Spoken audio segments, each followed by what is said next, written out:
I'm in the big leagues, told her don't miss me. Ballin' like Houston, ayy, feeling like Whitney.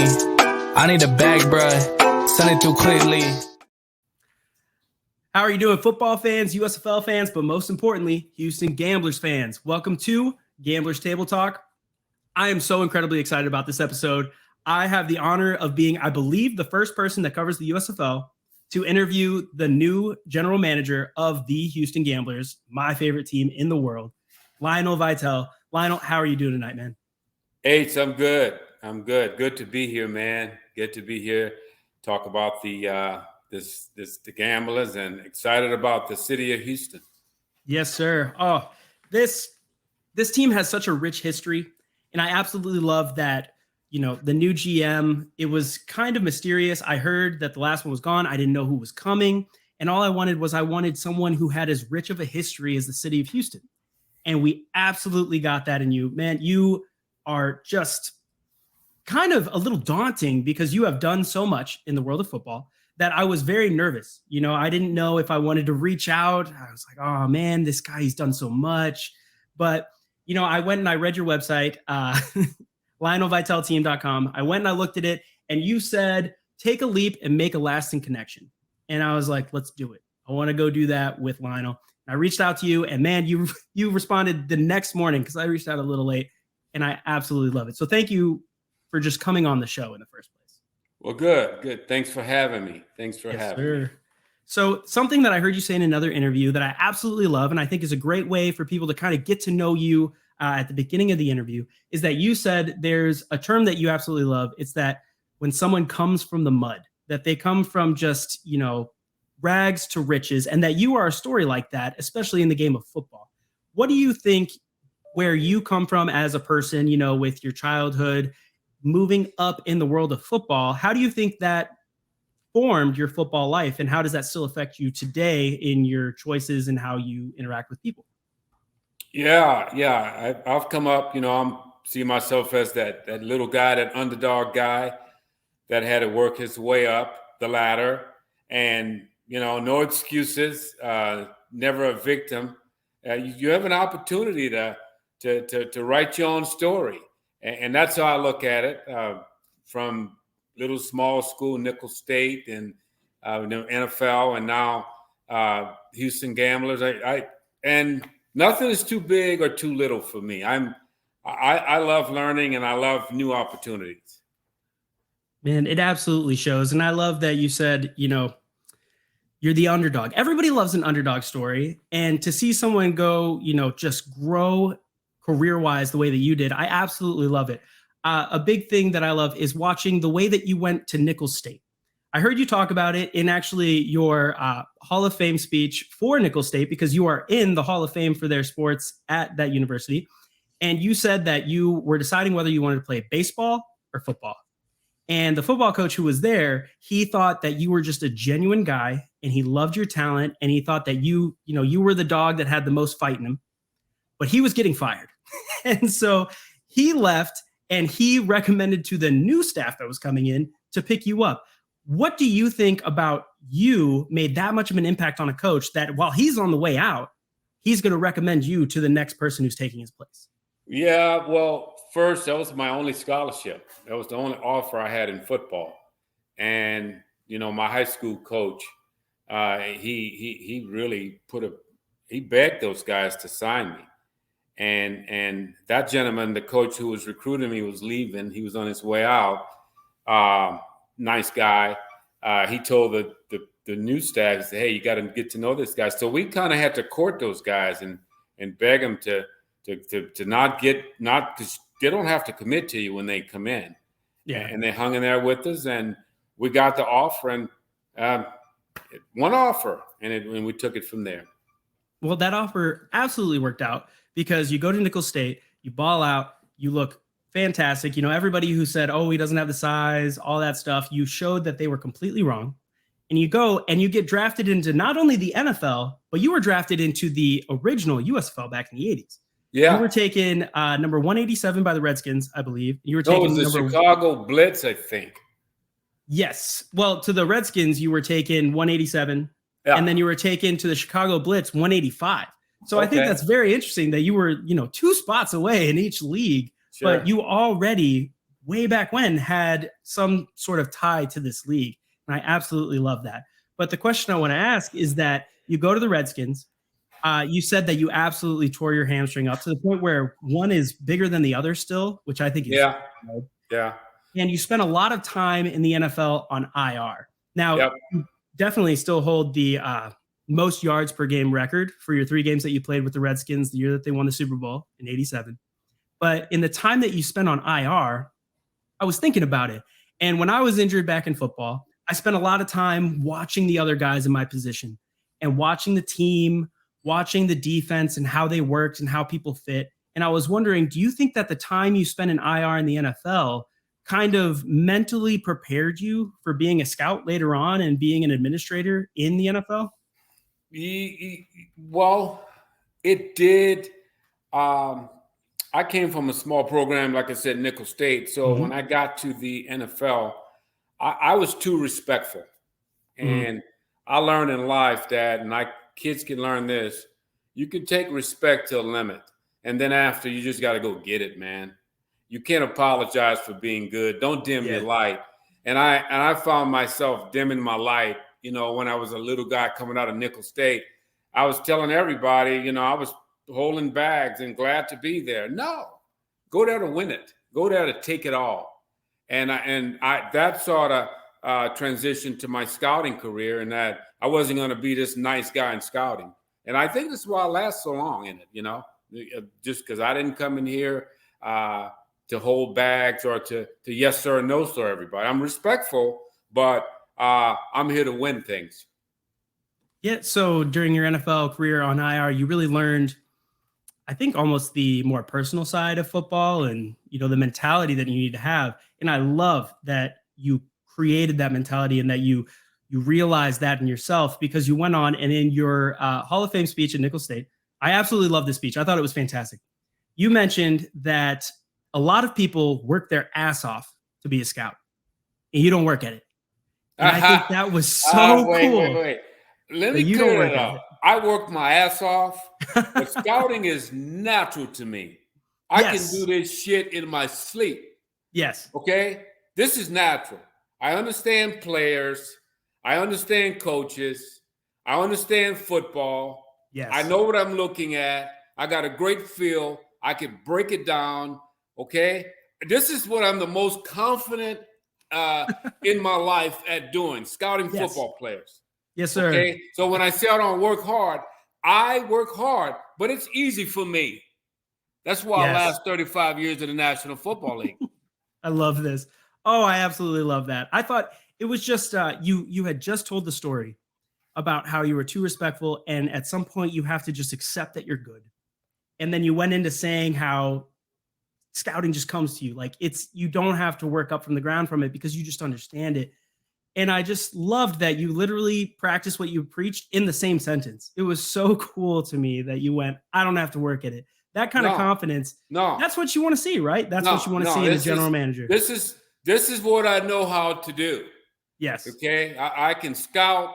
I got an eye for talent. I'm talking for me. And I don't have any brothers or cousins in the National Football League who's going to just keep me around for a long, long career because, you know what I mean? I know what I'm doing. I work hard at it, but it's natural.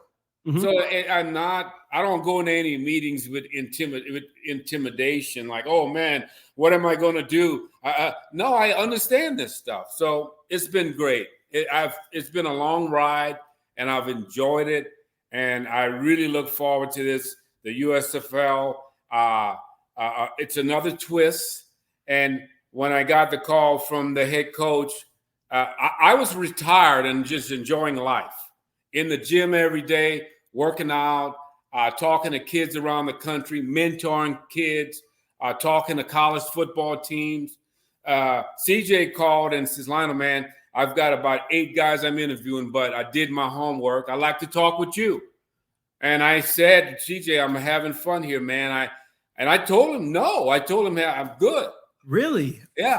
Initially, I said, I love what I'm doing. And then he says, well, I just hope you would listen to me, And he was a very good guy, and I'd done a lot of work, and I'd known CJ over the years, and he called back the next day to talk about it again. And I had a couple guys call me from the NFL who knew CJ and said, you might want to do that, man. He's a good dude. Really? And he says, one guy says, you guys would work well together. It'd be a good situation. And that's how it happened. I didn't, I wasn't knocking at doors for jobs because I enjoy what I do other than football. I honestly assumed that you hadn't. So that was a question. I mean, I kind of had a skeleton for the interview. I always try to do that, but you jumped right into it. And I want to get, while we're here, strike while the iron's hot. You had retired from the NFL. You'd done 35 plus years in the NFL. You'd proven that you could do it. And then suddenly you jump right back in the saddle. And I was wondering what propelled you to do that? What made you think this is what I want to do? And also, other than the fact that you both are from Louisiana, I could not find online where you and CJ had ties. I was like, how do they know each other? I know CJ is trying to bring in his guys. I was like, where did this bond come from? And for him to pull you out of retirement, I figure you guys have to have crossed paths, somewhere. So what's the story there? We have a mutual friend, a guy that I respect and a guy that he respects. The guy called me up and said, man, would you do me a favor? I said, what's that? He says, I'd like you to talk to CJ about that GM's job. I said, nah, man, I'm good. And he said, man, just talk with him. CJ is a great guy. And I said, okay, for you, I don't want to name his name. I said, I'll do that. I'll listen. But I said, I am having a great time, man. I said, I get up every morning. I crush the gym. I'm having a great life. I'm traveling. I'm talking to kids around this country. To be me for the first time in my life. And he said, man, just CJ is a good dude, man. He said, I'd love you to talk with him. So got on the phone with CJ, and I had met CJ a few times. We played the Saints. I'm with a lot walking around the field pregame. I met him a few times and always thought he was a great guy when I'd run into him, but never knew him like that. But we had a mutual friend, and that's how it all evolved. Man. So it cut out there for a second. I believe you said when you were with the Cowboys, you played the Saints?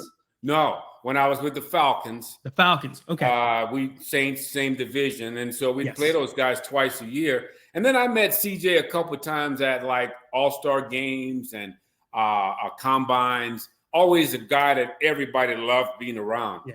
And you talk to CJ for less than 30 seconds and you get a feel like, man, this is a good dude. Man, you're absolutely right. So I've interviewed CJ one time. I met him in person one time when I went down during training camp and spent some time with the team. But he didn't have time for interviews because, his wife was out there with him in Memphis. He was spending all his time, looking at the players, deciding who was going to cut. He was very, very busy. And I said, I just really, really like to interview you because he was the new coach of the Gamblers. And he said, okay, you give me a call and we'll talk. I talked to him for maybe 6 minutes. And I was like, this is the guy. Because he is like that, what you say, where you just need 30 seconds where you realize that he's a very, very genuine guy. And you feel like he is a leader of men, just naturally. He's a leader of men. And so I love that you made that point. And man, I'm glad that you gave him that call, that you said, I'll talk to him, because it makes sense. You spent all this time, you'd proven yourself, you retire, and then, I just was wondering, I was like, why did this guy come out of retirement? Although I love that you brought up the gym, because I was at the gym before this, and I'm still a little sweaty because my fiance was like, let's do ropes, let's compete. Oh, no doubt. Doing ropes. Yeah. Still a little sweaty, but. Yeah, you go. I love it. Yes, that's my number one passion, the gym, working out. I just to let you know who I am a little bit. The gym, working with young kids. I'm all for that because I came up the hard way and I had mentorship in my life. So I mentor kids. As I said, talk to college teams on how to get to the next level. And that's what I've done over the last year. Mm-hmm. And it's been great. It's been fun. I'm building this thing. And I spoke with CJ and he says, I don't want you to change anything. And that's I'm continue to work and with kids and mentor And that's important to me. And that's the reason I decided to jump in there and do this after I left the NFL. But this opportunity working in the USFL is great. The way we're setting it up, it's going to be great. It won't be a problem at all working with CJ. We're going to work closely, work together. I think it's going to be awesome. I'm not going to shortchange the USFL. Okay. Yes. And when I I make a appreciate that. commitment at something, I believe in going at it hard. I'm going to give them everything I got. Yes, So sir. it won't be shortchanged with me mentoring kids from around the country, you know. Yes. But hey, I love it. I'm looking forward to it. I absolutely love hearing that. So I kind of want to show people a little bit of the side of you that is the scout, how you got into it, how you grew with scouting and learned your way about it. And originally you had been in the NFL, you moved over and you went to the CFL, and then you were offered a job coming straight out of playing, to be a scout, a college scout for the CFL. And in an interview, you said that part of that was that they thought that you could do the job well. And the other part was that they were trying to get more young Black men and minorities into the role. And I was wondering, do you see yourself now that you've done everything that you've done, that you really paved the way for a lot of these younger guys that are coming up and showing that, it's a job and anybody can come in and do it? Yeah. The thing that, and thanks, Ace, the thing that I'm most proud of in my career is my longevity. I mean, I've got 4 Super Bowl rings, 1 as a player, 3 as a football guy. But the thing that I'm the most proud of, and I want people to know that I really am proud of this, and that I did 35 years. Very few people hang around a job or hang around in a business for 35 years. Not 10, not 15 or 20, not even 25, 35, almost 40 years. So that I'm really, really proud of, and that they've tolerated me for all those years. It says to me that I was consistent. I did the job. I did it at a high level, and I work well with people. That's what longevity says to me. I love the young longevity thing. That's the thing I'm most proud of. I absolutely love it. And in my opinion, you have been one of the key people who paved the way for, especially young Black men who think, I want to go scout. And they 100% can, because they look at someone like you and they say, this guy went and did it for 35 years. I mean, just kudos to you. That is wildly impressive. Along those lines, when I first got into this thing, there was less than 10 Black scouts in the NFL. Wow. Okay. Less than. It might have been more like 5. Okay.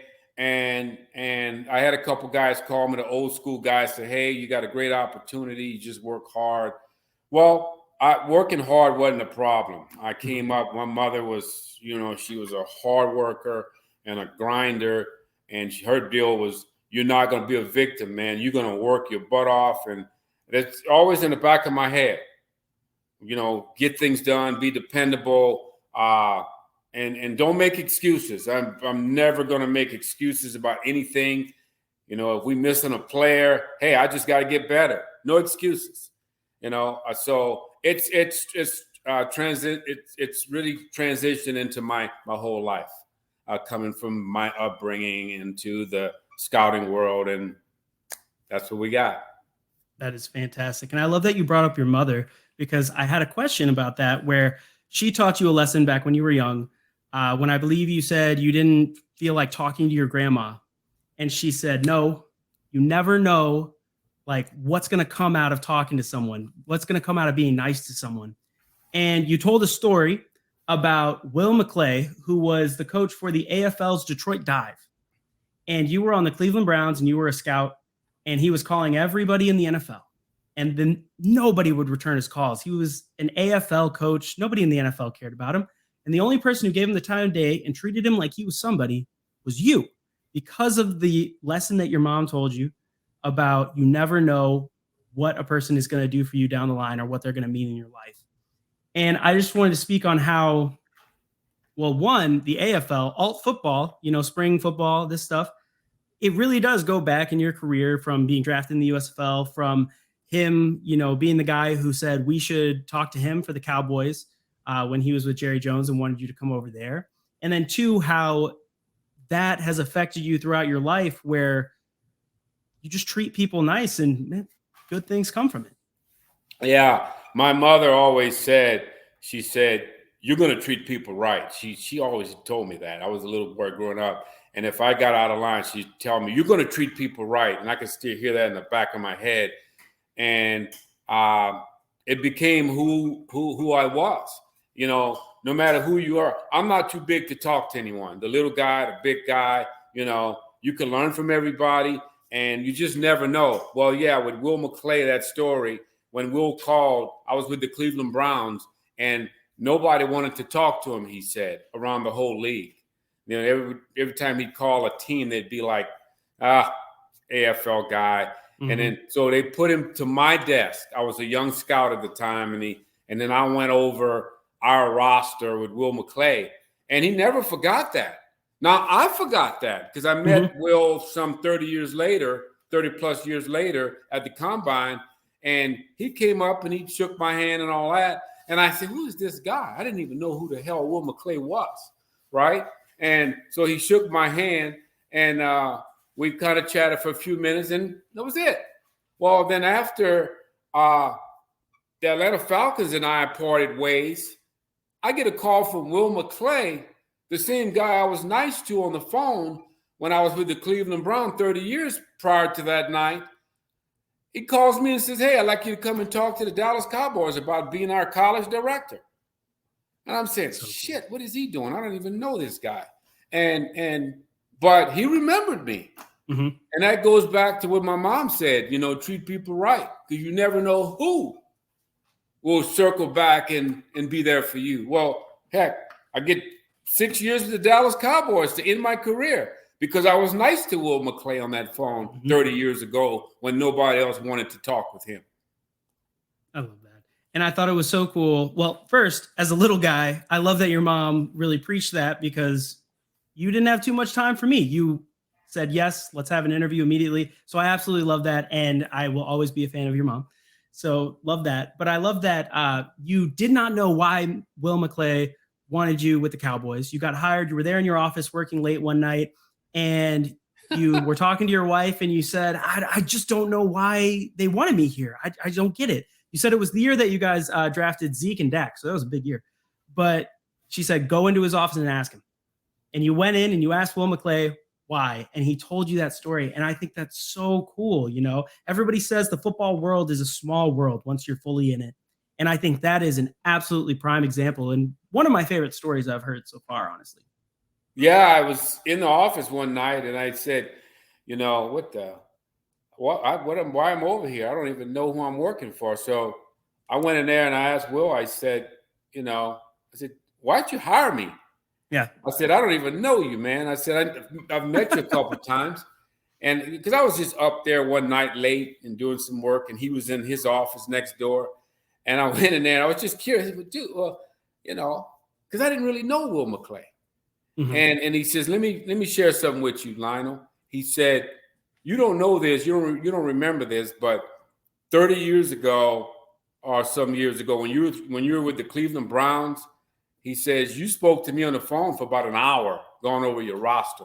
He says, man, I couldn't get a guy in this league to talk to me. Everybody big time me. Now, Will McClay's a big time guy in the National Football League right now. Oh, now, yeah. 100%.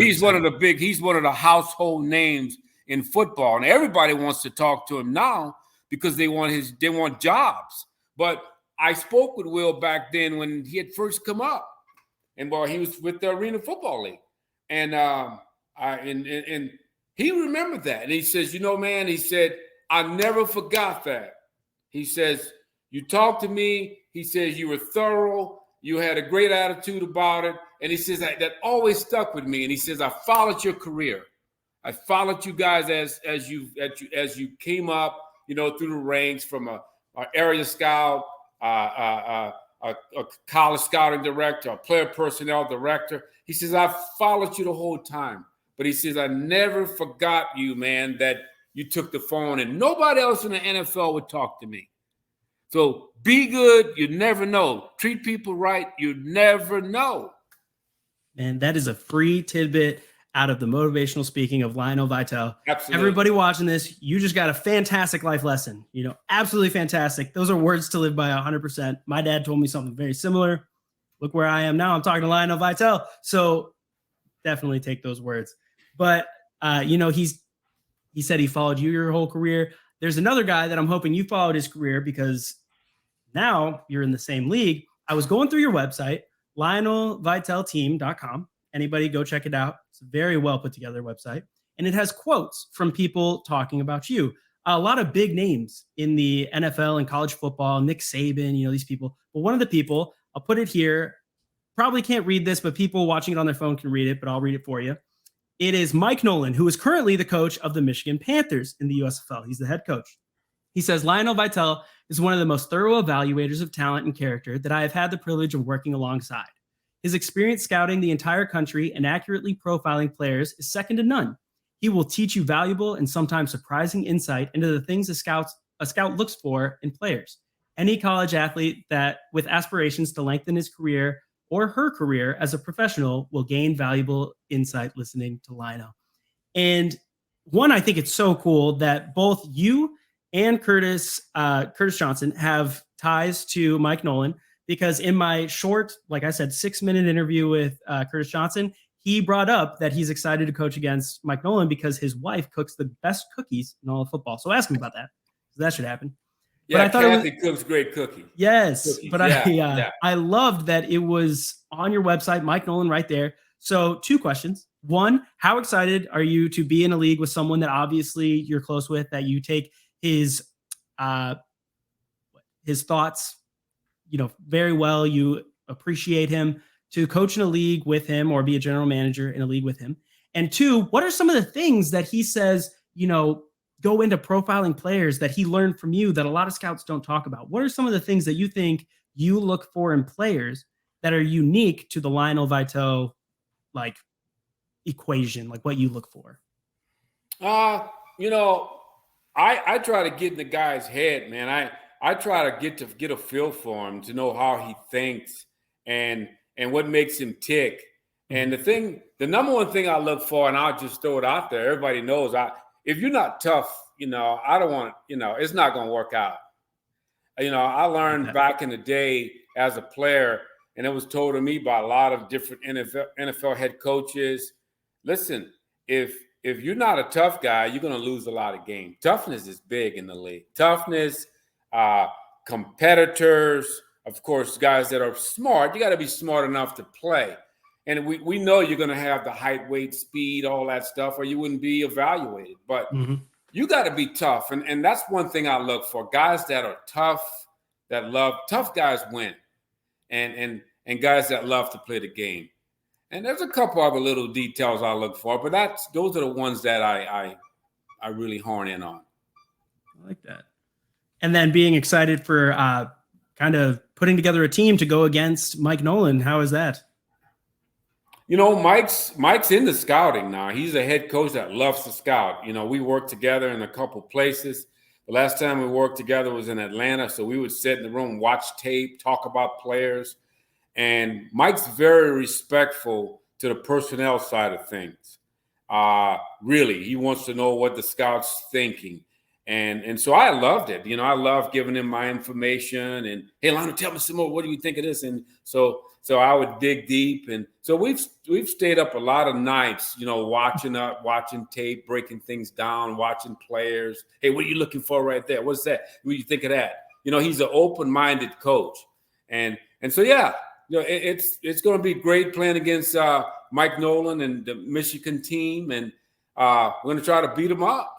But it's great to see somebody on the other side of the field. I love it. Personally, so my younger brother, he covers the Michigan Panthers for United Football Media, our organization. And so it's a big game every year for at least our family, even with our dad. We watch the Gamblers versus the Panthers. We went to the game in person this year. The Panthers came out on top. They beat us. They made it to the playoffs. So he's been holding it over my head. So, Coach, I'm really hoping you got to beat the Panthers this year. We're going to get them. We're going to get them. The 2 North teams, the Panthers and the Maulers, because our biggest show on our network on United Football Media, the other guy who hosts it with me, he is the Maulers guy. He knows all the players, all the coaches. We're the two guys who really try to know everybody on the team. So when they play, that's a big one too. So the Maulers and the Panthers, got to get them. But awesome. But the last thing I wanted to ask you, Coach, before we reach the end zone, which I'll explain that later, is what are you most excited about in the USFL in pulling these players to play in a spring league? You know, you've been in the CFL, you've scouted in the both CFL, NFL, you know, some college. What are you most excited about in this league, which you've never coached in before or scouted in before? The thing that I'm helping kids around the country. A lot of football players call me to get information, to try to learn about, okay, what are they looking for? So now we get to go out and find players, okay, who we could develop, who can come in and help us win games. And those same players are going to get a chance to go to the NFL, okay? My thing is to find those types of players that are good enough to be NFL guys one day, okay? We're in this thing to win, okay? We're not here just to say we're hanging out, you know, in the USFL and just something new. We're here to win. So we're going to go get those kind of players that can help us get to the next level, get at a higher level, winning level. And that same player is going to want to go to the NFL. So I'm excited about finding guys that are going to end up moving on to the NFL.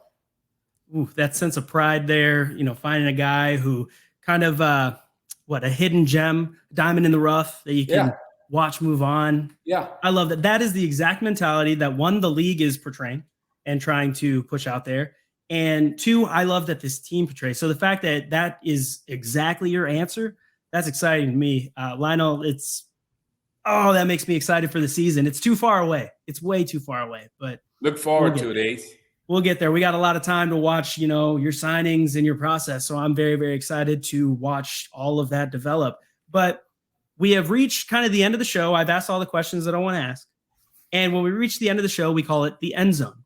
And when we reach the end zone, I hand the mic over to you, Coach, because we do this, we do this for the league, to promote United Football Media, but most importantly, to promote you as a person, as a scout, just as someone for kids to look up to. So I hand the mic over to you. If you have any messages, you know, if you're promoting your brand, you know, the Lionel Vital team and what you're doing right now with young people around the country. And if you want to give any shout outs to family, friends, or Houston Gamblers fans, this is your time. I hand the floor over to you. Yeah, cool. Well, I want to shout out, like you said, the Houston Gamblers. It's all about the city of Houston, try to help bring a winning spring football team to that city. Excited about that. I just want to give a shout out to all the people back in my little hometown, Lowerville. Just say hello to them. I know they're going to chime in on this. They're going to look at this, us tonight here. And all my old buddies in the NFL. Yeah, I'll do a good job of helping to find some players to get you new players in that league. Excited about that. So yeah, that's about it. You know, as I said, I love kids. I love young players. I love seeing people develop. And I'm mentoring kids from around the country. That's near and dear to me. That's where I'm at in my career. And I look to merge the two together, you know, helping people be successful and helping to build a good football team, a winning football team. I love that word, winning. Oh, Gamblers fans have been just kind of starving for the playoffs. You know, we got so close last season. We were right there. I still enjoyed the season. I absolutely loved it. We had Mark Thompson, you know, he set the modern record of rushing touchdowns in a season. CJ, head coach Curtis Johnson, he took us. We hit the 500 mark. We had a winning season. I loved it. The next step, playoffs. Next step, winning that championship, getting you another championship ring, because you have, like you said, 4 Super Bowl rings, a Grey Cup ring, which you have. Yeah. And I want to get you a USFL championship ring because those look pretty nice, and I think it'd look good. It'd even your number out. So instead of 5 rings, you'd have 6. So I'm very excited. There you go. Oh, yeah. Very excited for that. And like you said, you mentor kids around the country. If you go to his website, like I've said multiple times, lionelvitalteam.com, You can request for him to come to your university, for your high school. He's a motivational speaker. He's got videos on there. I watched him. He's got fantastic stories. Obviously, we could not fit all of them into this show because I don't want to drag it on and take too much of this man's night. But go on there, check it out. Check out his YouTube. It's been scrolling along the bottom the entire time. This is a guy to follow. He's a very, very, very nice man, interesting man, has lived more life than most of us strive to ever live. So, Lionel, thank you so much for coming on. Ace, thank you. I look forward to coming to Houston and working with you. I am so excited. It's just right down the road. If we're in Houston, I'm gonna be right there every week. I swear. Yes, sir. Yes, sir. To my wife's chagrin, I'll be there. Yeah. But Lionel, thank you so much for coming on. I know that everybody who watches the show, 1, is going to love you, and 2, is going to be very, very excited about what is coming for the Houston Gamblers for next season, and especially this offseason that we're getting into right now. So thank you. Well, thanks, Mark. Thanks for having me again. We'll do it again sometime. Yes, sir. All right. And to everybody else, this has been Gamblers Table Talk. First USFL interview with the newest GM of the Houston Gamblers, Lionel Vital. Lionel, thank you again. Everybody, you have a fantastic night, and I will see you next week. See you, Ace. I'm in the big leagues. Told her don't miss me. Ballin' like Houston.